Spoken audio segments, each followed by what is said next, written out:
Bien, hoy se celebra en nuestro país el Día de la Prevención del Cáncer de Mama, una fecha pues que debe concientizarnos a todos. Y bueno, no sé, congresista Milagros Salazar, gracias por estar con nosotros, vocera de Fuerza Popular. ¿El Congreso qué iniciativas toma al respecto frente a una fecha como esta? Sí, es muy importante hacer un llamado a toda la población para que tenga una cultura preventiva frente a la lucha contra el cáncer de mama, que es un problema de salud pública de nuestro país. Todavía hay un 85% de las mujeres que son detectadas con este cáncer pueden ser prevenibles y definitivamente tenemos que tener políticas de fortalecer el primer nivel. Mucho se ha hablado desde el año 70, se ha hablado del fortalecimiento del primer nivel, pero hasta ahora nuestro país no da muestras claras de fortalecer políticas públicas en relación al primer nivel, que tiene que ver con la prevención y la promoción de la salud. Y específicamente uno de los problemas en la mujer es el cáncer de mama. Entonces nosotros también tenemos que invitar a todas las mujeres a tener una cultura preventiva, de hacerse su chequeo anualmente. Despistaje, ¿no? Sí, su chequeo anualmente, pero también es responsabilidad del Estado y del Ejecutivo generar políticas para mejorar la infraestructura, para fortalecer el primer nivel de atención, porque ahí es donde se debe destacar la cultura preventiva que debe tener tanto los trabajadores, el Estado, como la población en general. Cuénteme sobre el tema del censo, que es el domingo, por supuesto, que es un tema que ha movilizado pues a todo el país, hay debates, a mí me parece interesante que se esté discutiendo incluso el tema de la autoidentificación, ¿no? Porque claro, hay algunas críticas de repente a la formulación en sí de la pregunta, pero el tema de fondo sin duda yo creo que es relevante. Exacto. ¿Fuerza Popular tiene una posición definida al respecto?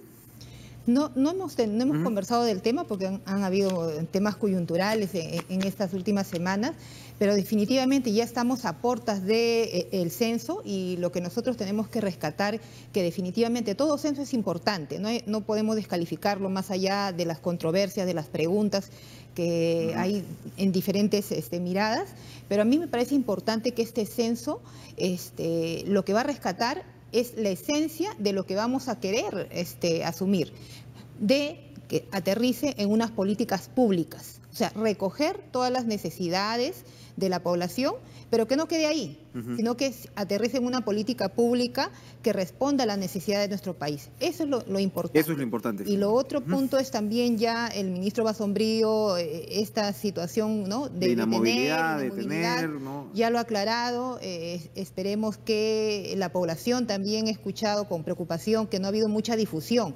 Aquí también hay falta de articulación de las diferentes instituciones del Estado para hacer una difusión masiva y consciente de que toda población debe pues estar dispuesto a colaborar con este censo. Independientemente si hay detención o no, que ya ha quedado claro después que eso no va a ocurrir, es un acto cívico, ¿no? Es un acto cívico que definitivamente se debe describir en una política pública, que eso es lo que nosotros queremos. Bien, vamos, recorramos la inevitable coyuntura, como lo dice usted. A ver, lo primero, la congresista Maritza García ha renunciado, por presión, dice un medio acá, renuncia a la presidencia de la Comisión de la Mujer tras estas críticas por haber afirmado pues la responsabilidad de algunas mujeres en determinadas agresiones. La congresista ha reiterado que ella ha renunciado, que no le han pedido que se vaya. ¿Cuál es su opinión al respecto? Sí, ha sido una situación difícil para todos. Nosotros como bancada tuvimos una reunión el martes, expusimos nuestras posiciones, la gran mayoría de nosotros le pidió que diera un paso al costado, ella se tomó el tiempo, el día de ayer hemos estado en la Comisión de la Mujer y nosotros como iniciativa de Fuerza Popular definitivamente estamos en contra de cualquier tipo de violencia contra la mujer y también de cualquier persona, pero definitivamente el tema de la mujer es muy sensible porque todavía tenemos una cultura de nuestro país machista donde vemos que los derechos de las mujeres son vulnerados permanentemente y que nosotros no debemos tener medias tintas, nuestra posición debe ser clara.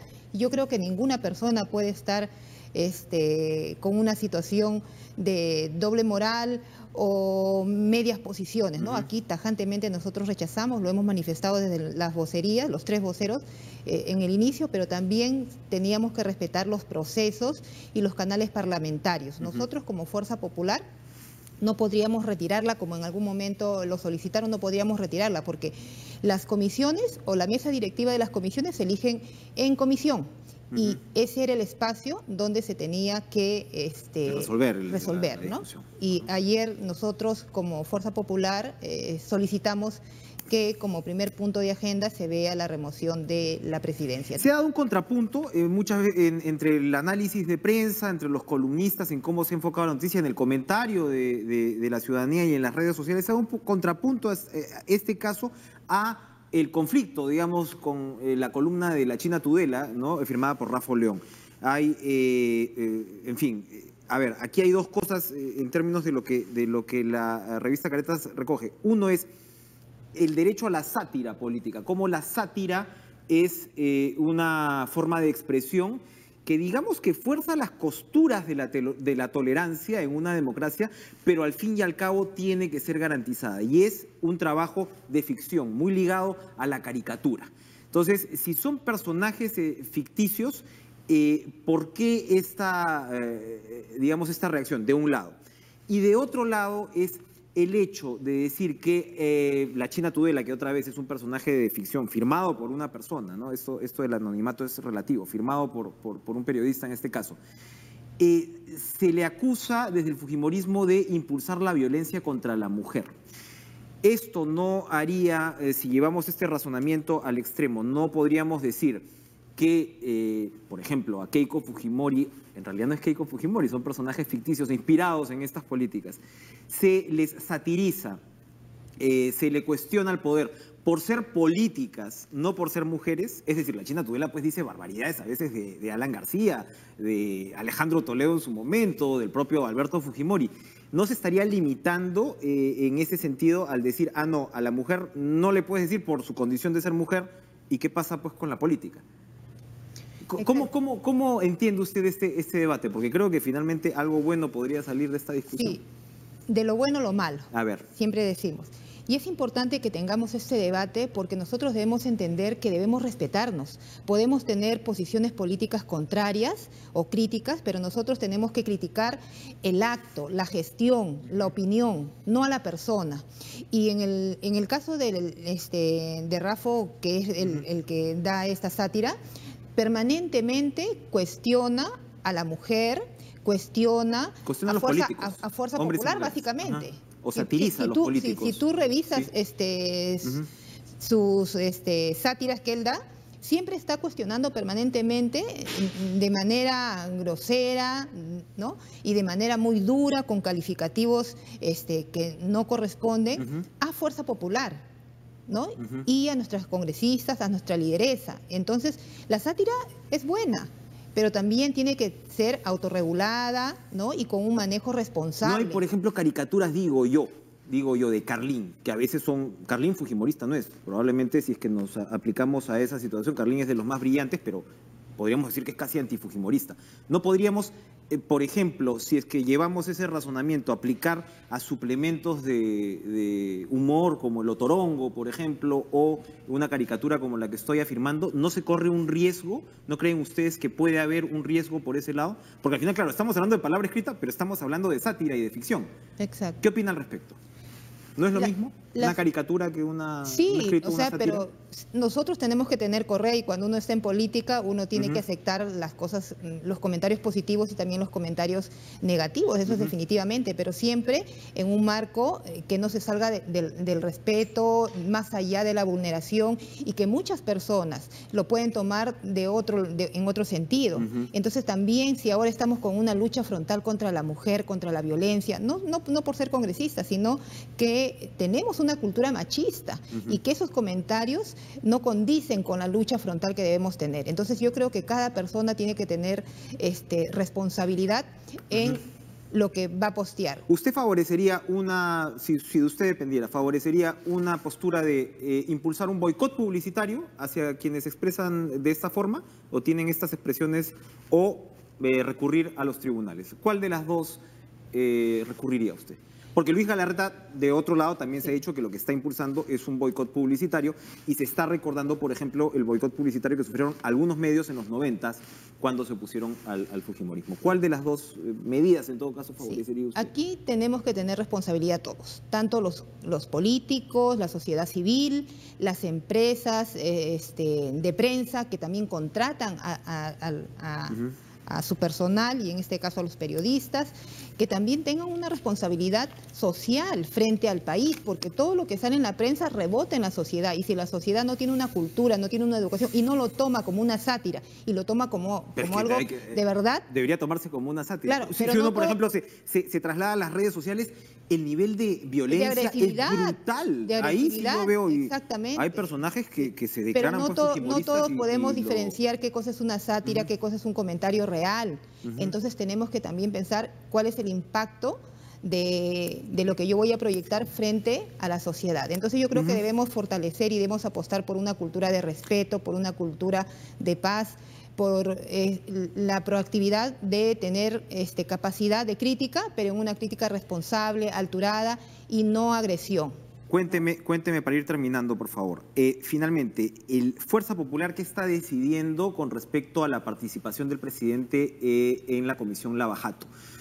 Voceros del gobierno se están refiriendo a un artículo de la Constitución, creo que es el 117, e incluso a un dictamen de la Comisión de Constitución emitido en febrero, cuando Miguel Torres dirigía esta comisión, donde se deja en claro que el único que tiene el derecho de ver si asiste o no asiste es el presidente de la República. Esto para ellos estaría salvaguardando este espacio, pues presidencial.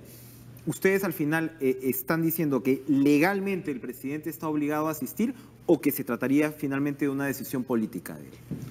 Claro, definitivamente es una decisión política del presidente. Él está como testigo, no como investigado. Entonces, como testigo, él tiene que tener la disposición de asistir a la Comisión Lavajato, invitarlos al Palacio de Gobierno, pero ya... O sea, como testigo incluso estaría legalmente obligado, según esa interpretación. Exacto. El tema es cuando es investigado, que ahí sí ya puede hacer... entonces nosotros la posición lo que pedimos es un gesto político, porque no es un capricho de Fuerza Popular, es una necesidad del país, que queremos saber cuál fue su participación, si no tuvo participación, cuando él estuvo a cargo de Proinversión. Entonces, eso es lo que nosotros queremos. Pero si el presidente dice que va a mandar las respuestas a través de un cuestionario y un documento escrito, está en la potestad. Pero ¿cuál es el mensaje que le da a la población? Nuestra lideresa, 16 años, ha asistido a todas las invitaciones que se le ha cursado. Hay quienes dicen que le han llamado de sorpresa a Keiko para presionar al presidente Kuczynski. Si fuera así, no ha sido Fuerza Popular solamente los que le han dado preguntas. Han sido todas las fuerzas políticas que han estado y han tenido la posibilidad y la oportunidad de preguntarle lo que ellos han querido. Si es que fuera así. Pero sin embargo, simplemente ella se ha sometido, le han preguntado, ella ha respondido, no se ha negado a ninguna pregunta, a diferencia que el presidente no ha tenido ese gesto. Perfecto. Te pido, Rocío, un minuto más, por favor. El cuestionario que le envían, no es un cuestionario, el oficio con la temática que se le envía al presidente, hay 9 puntos.